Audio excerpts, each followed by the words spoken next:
That's fine. So wala rin kakita kong screen karon. Wala, wala. Nagtanaw lang ka sa ano? Gmail. Nakatanong lang ako sa Gmail. Ambot ganing, ano kanila ko makita, kaning folder lang po nimo.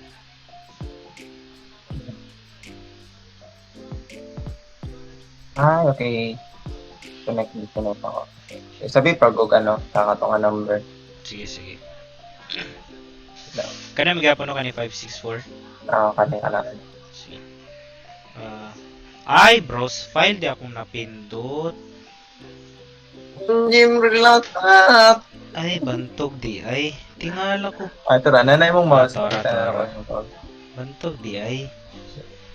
Connect yan. After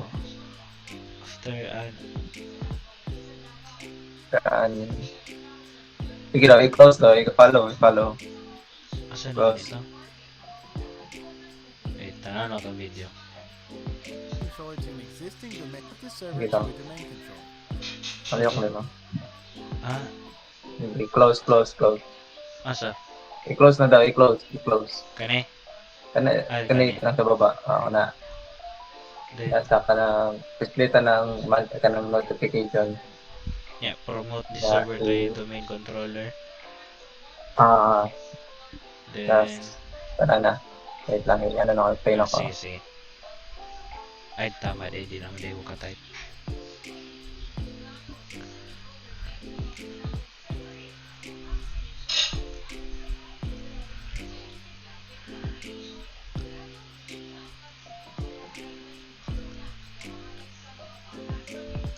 Madunggan ba rin mo? Ay, di. Ang video ko. Sige lang, ako lang isundon lang po dito sa ako And tuning collaborate on this. We are going to create a domain called itfree.com.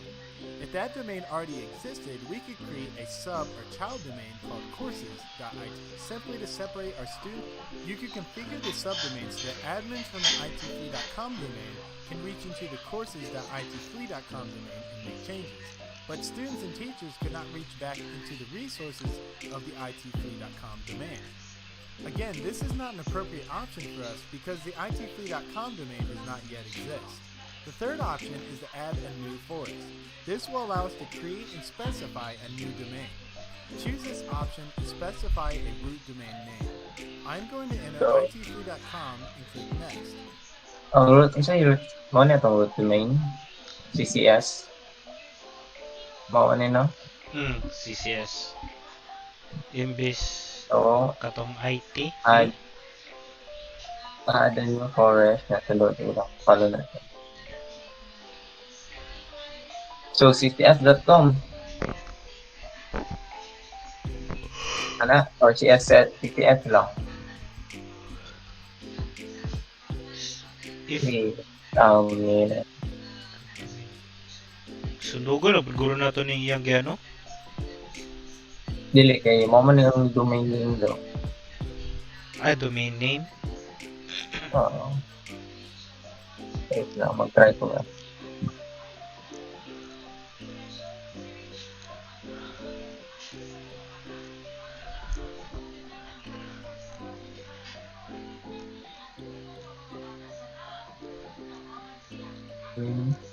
Hindi ako follow.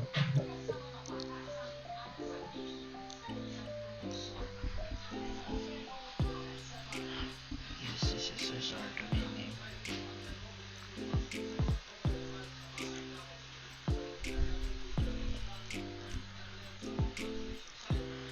Kaya ang gudang natin ba? So, task list. Parang nga natin.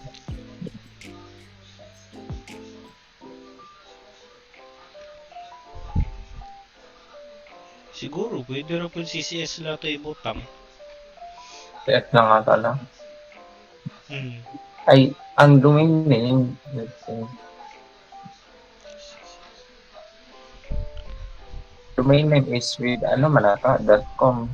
Ay, di ccs.com at yan, no? .org. Lagi. So, ccs.com. Correct. in log talaga. Mag-budget na ako. And say, yan ako laktan kay mountain sa video. Follow lang Now tong take a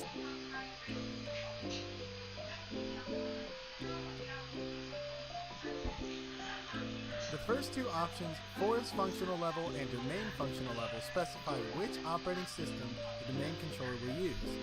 You need to specify the OS you are using, and in this case, it's Windows Server 2016. There's a bug with the latest version of 2016 that I'm using, where the developers did not configure this screen to show the latest version of Server 2016, and instead shows Windows Server Technical Preview. Now, this is because the server was just released, and I guess they just didn't catch this when they're going through development. And prior to this release, there was the Windows Server Technical Preview 5, and they just need to update this. So if you see Windows Server 2016, go ahead and choose that. If you still don't see Windows Server 2016, choose the Windows Server Technical Preview. Make sure that the Domain Name System or DNS Server checkbox is checked. If you remember, when we installed ADDS, it said that we had to install this role in order for the DC to function properly. The global catalog option means that the server will list all Active Directory objects. This is a requirement for the primary domain controller, or when we're creating a new domain for it. so itong i-password na If ito you sa choose ulit the na. read-only Lasat Pandi 123, di ba ito? Oo yata. Or murag walay number.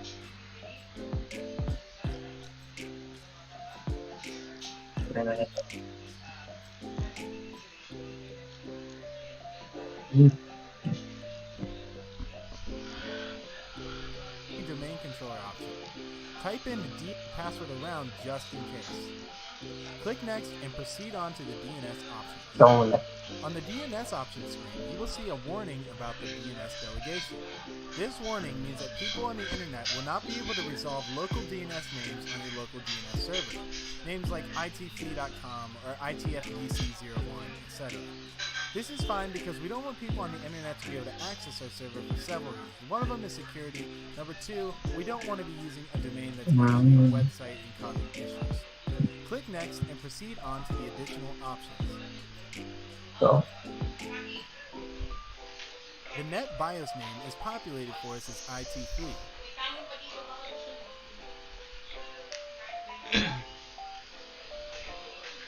pero ano siya, automatic. So muna makita ang daw na to. The net BIOS, which is IT.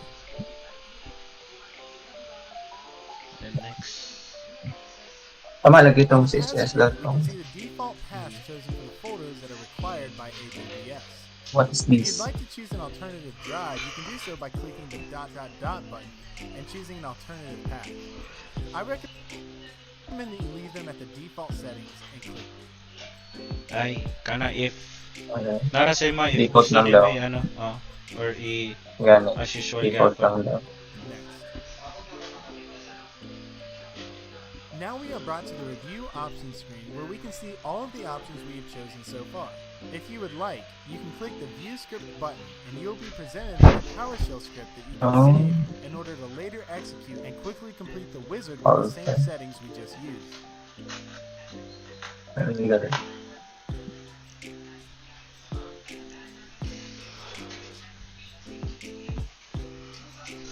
Close out of the PowerShell script and click Next. Now we are brought to the prerequisite check window. The wizard is now going to verify that the server is ready to be promoted as a DC. So, wait lang daw This ta. will take a few minutes before it is ready, so just be patient while it Wait. completes the checks. Once the checks are Then, complete, at the mag-pop top up you will see na. that all Start yung prerequisite window. checks have passed. If you encounter any errors that will not allow you to promote the server as a domain controller, you're going to need to Google each error and figure out what's wrong and fix it. Usually these errors are pretty simple to fix, so a quick Google will tell you In exactly what's wrong and minutes how to na fix it.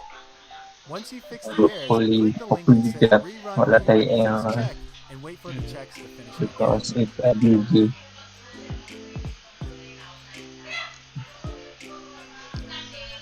Kapag ka na error, search isa-isa niya. Isa ni? Under the view results Ang window, parayon we natin can see that fix. there Kung are wala various tayong warnings. fix. None of these are Excellent. critical, but it's worth reading through them. The first one is the security setting, stating that anything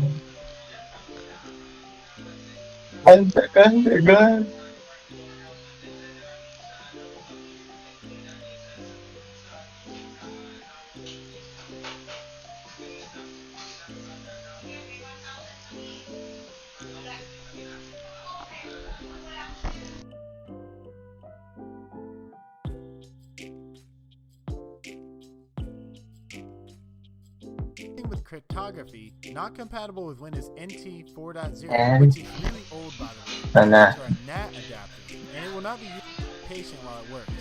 I'm going to speed up this video so you don't have to sit here and watch the entire installation. /administrator.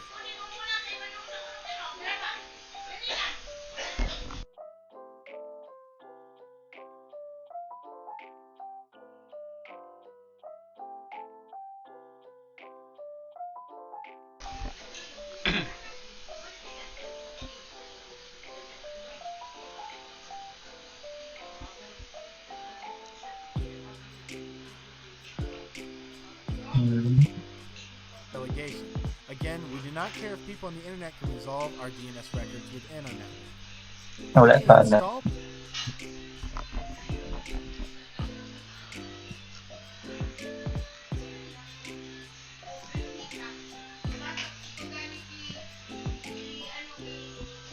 Okay. button and wait, we're not having a static IP adapter. Really good. The third warning is about DNS delegation. So, Again, we do Sorry. not within our network. Click the install button and wait for the installation to complete and the server to reboot. This can take a good while depending on the speed of your server, so you need to be patient while it works. oh, I'm going to speed speed up up niyo. this video so you don't have to sit here and watch the entire installation. Duga yan. Imuhang gyano ka to. Install na ako. Gi-install na yun. Balikan niyo. Starting balik na install.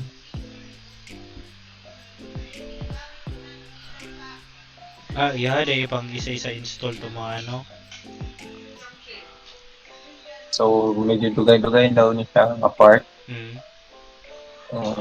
after daw itong tanan nga process, control and delete daw para maka-lag. Diretso na.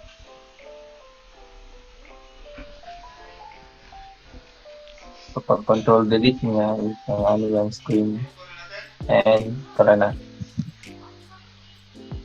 Type na lang sa password na dira. Kung sa tayo mo. Nana. Saan sa? Ay, wala. Kato lang. Kato i-type na ang password na dira. Katong giset niyo mo dira Yeah. ang part. So, after ato kayo na itong iyang nabuhat na din yung pansin.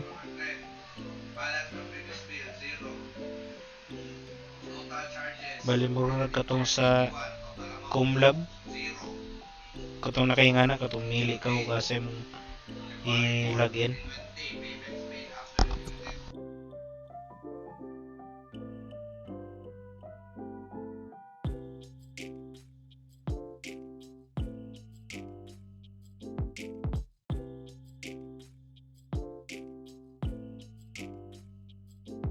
After niya mag-log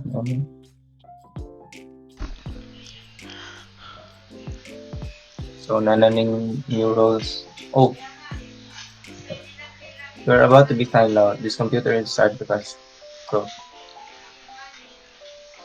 Mo na yata na itong restart o giya. Ato na. Mo na. So, after installing, nag-start ang mong computer para ma-apply itong mga TLS. So, saan na?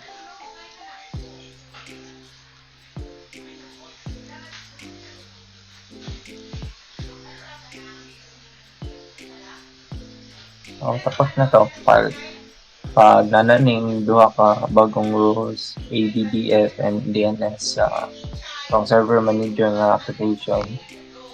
Naman na ito ang master. Wala tayo kata.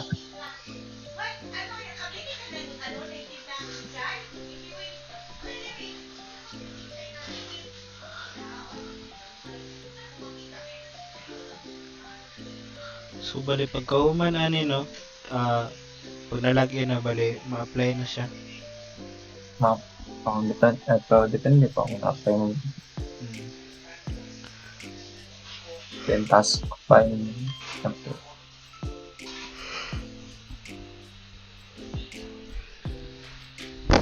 Kumagay o computation. Tara. Ang iwan sa video is control, right click control and delete. kana. Tura na na. PS administrator. Lasat and D150.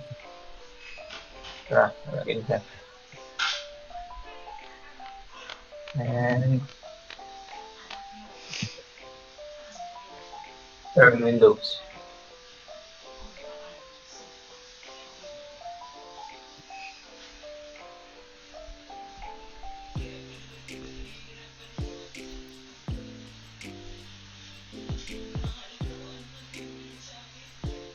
Back screen, back screen. Lock screen na siya, no? Tara rin. Tura. And reminder.